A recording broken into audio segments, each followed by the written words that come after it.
4. The League of the Scarlet Pimpernel. They all looked a merry, even a happy party, as they sat round the table. Sir Andrew Fawkes and Lord Anthony Dewhurst, two typical good-looking and well-bred Englishmen of that year of grace, 1792, and the aristocratic French Comtesse with her 2 children, who had just escaped from such dire perils, and found a safe retreat at last on the shores of protecting England. In the corner, the 2 strangers had apparently finished their game. One of them arose, standing with his back to the merry company at the table. He adjusted, with much deliberation, his large triple-caped coat. As he did so, he gave one quick glance all around him. Everyone was busy laughing and chatting, and he murmured the words, "All safe." His companion then, with the alertness born of long practice, slipped to his knees in a moment, and the next had crept noiselessly under the oak bench. The stranger then, with a loud "Good night," quietly walked out of the coffee-room. Not one of those at the supper-table had noticed this curious and silent maneuver, but when the stranger finally closed the door of the coffee-room behind him, they all instinctively sighed a sigh of relief. "Alone at last," said Lord Antony jovially. Then the young Vicomte de Tournay rose, glass in hand, and, with a graceful affectation peculiar to the times, he raised it aloft and said in broken English, "To His Majesty George III of England. God bless him for his hospitality to us all, poor exiles from France." "His Majesty the King," echoed Lord Antony and Sir Andrew as they drank loyally to the toast. "To His Majesty King Louis of France," added Sir Andrew with solemnity. "May God protect him and give him victory over his enemies." Everyone rose and drank this toast in silence. The fate of the unfortunate King of France, then a prisoner of his own people, seemed to cast a gloom even over Mr. Jellyband's pleasant countenance. "And to Monsieur le Comte de Tournay de Bercerève," said Lord Antony merrily. "May we welcome him in England before many days are over." "Oh, monsieur," said the Comtesse, as with a slightly trembling hand she conveyed her glass to her lips, "I scarce dare to hope." But already Lord Antony had served the soup, and for the next few moments all conversation ceased, while Jellyband and Sally handed round the plates and everyone began to eat. "Faith, madame," said Lord Antony after a while, "mine was no idle toast. Seeing yourself, Mademoiselle Suzanne, and my friend the Vicomte safely in England now, surely you must feel assured as to the fate of Monsieur le Comte." "Ah, monsieur," replied the Countess, with a heavy sigh, "I trust in God. I can but pray and hope." "Aye, madame," here interposed Sir Andrew Fawkes, "trust in God by all means, but believe also a little in your own friends, who have sworn to bring the Count safely across the Channel, even as they have brought you today." "Indeed, monsieur," she replied, "I have the fullest confidence in you and your friends. Your fame, I assure you, has spread throughout the land, the whole of France. The way some of my own friends have escaped from the clutches of that awful revolutionary tribunal was nothing short of a miracle, and all done by you and your friends." "We are but the hands, Madame la Comtesse." "But my husband, monsieur," said the Comtesse, whilst unshed tears seemed to veil her voice, "he is in such deadly peril. I would never have left him, only they were my children. I was torn between my duty to him and to them. They refused to go without me, and you and your friends assured me so solemnly that my husband would be safe. But oh, now I am here amongst you all, in this beautiful, free England. I think of him, flying for his life, hunted like a poor beast, in such peril. Ah, I should not have left him. I should not have left him." The poor woman had completely broken down. Fatigue, sorrow, and emotion had overmastered her rigid, aristocratic bearing. She was crying gently to herself, while Suzanne ran up to her and tried to kiss away her tears. Lord Antony and Sir Andrew had said nothing to interrupt the Countess while she was speaking. There was no doubt that they felt deeply for her. Their very silence testified to that. But in every century, and ever since England has been what it is, an Englishman has always felt somewhat ashamed of his own emotion and of his own sympathy. And so the 2 young men said nothing, and busied themselves in trying to hide their feelings, only succeeding in looking immeasurably sheepish.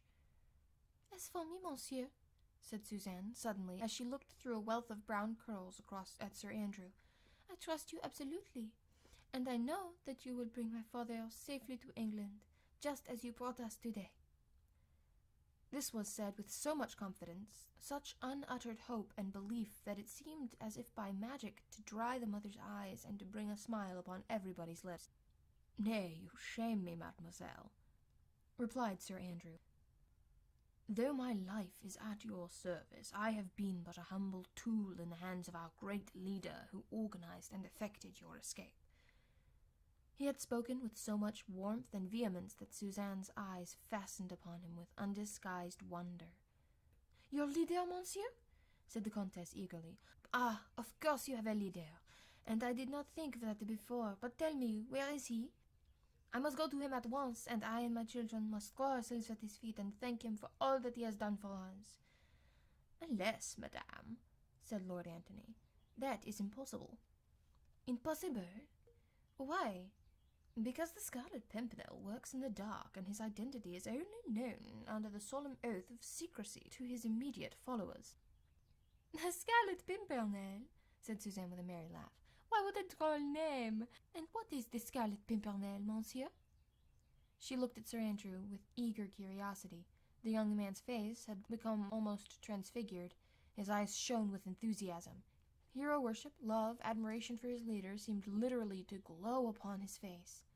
"The Scarlet Pimpernel, mademoiselle," he said at last, "is the name of a humble English wayside flower. But it is also the name chosen to hide the identity of the best and bravest man in all the world, so that he may better succeed in accomplishing the noble task he has set himself to do." "Ah, yes," here interposed the young Viscount. "I have heard speak of this Scarlet Pimpernel. A little flower, red, yes? They say in Paris that every time a royalist escapes to England, that devil, Fouquier Tinville, the public prosecutor, receives a paper with a little flower designated in red upon it, yes?" "Yes, that is so," assented Lord Antony. "Then he will receive one such paper today?" "Undoubtedly." "Oh, I wonder what he will say," said Suzanne merrily. "I have heard that the picture of that little red flower is the only thing that frightens him." "Faith, then," said Sir Andrew, "he will have many more opportunities of studying the shape of that small scarlet flower." "Ah, monsieur," sighed the Countess, "it all sounds like a romance, and I cannot understand it all." "Why should you try, madame? But tell me, why should your leader, why should you all spend your money and risk your lives? For it is your lives you risk, messieurs, when you set foot in France, and for us French men and women who are nothing to you." "Sport, Madame la Comtesse, sport," asserted Lord Antony with his jovial, loud, and pleasant voice. "We are a nation of sportsmen, you know. And just now it is the fashion to pull the hair from between the teeth of the hound." "Oh, no, no, not sport only, monsieur. You have a more noble motive, I am sure, for the good work you do." "Faith, madame, I would like you to find it, then. As for me, I vow I love the game, for this is the finest sport I've yet encountered. Hairbreadth escapes, the devil's own risks. Tally-ho, and away we go."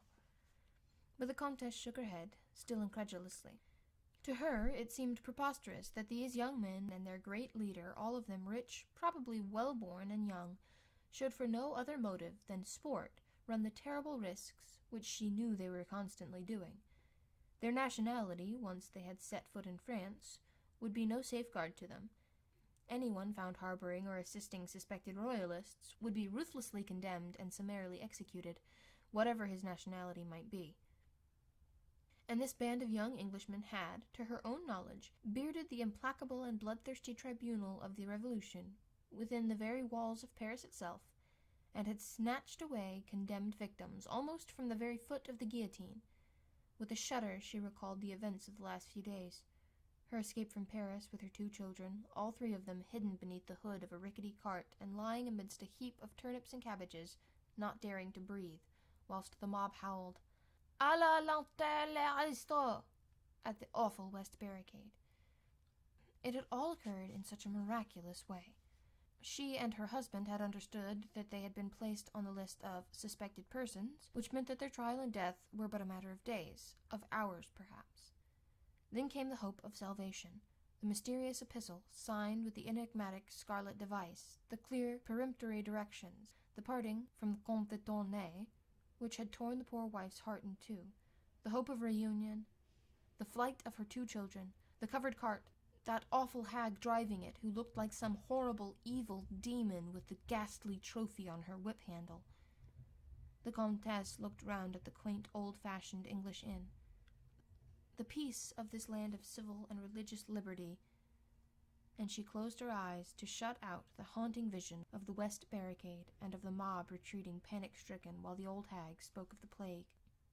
Every moment under that cart she had expected recognition, arrest, herself and her children tried and condemned, and these young Englishmen, under the guidance of their brave and mysterious leader, had risked their lives to save them all, as they had already saved scores of other innocent people. And all only for sport? Impossible.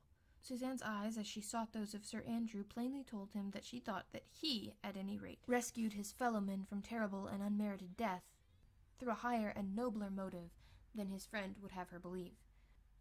"How many are there in your brave league, monsieur?" she asked timidly. 20 all told, mademoiselle, he replied. 1 to command and 19 to obey. All of us Englishmen, and all pledged to the same cause, to obey our leader and to rescue the innocent. "May God protect you all, monsieurs," said the Comtesse fervently. "He has done that so far, madame." "It is wonderful to me, wonderful, that you should all be so brave, so devoted to your fellow-men. Yet you are English, and in France treachery is rife, all in the name of liberty and fraternity. The women, even, in France, have been more bitter against us aristocrats than the men," said the Vicomte, with a sigh. "Ah, yes," added the Comtesse, while a look of haughty disdain and intense bitterness shot through her melancholy eyes. "There was that woman, Marguerite Saint-Just, for instance. She denounced the Marquis de Saint-Cyr and all his family in the awful tribunal of the Terror."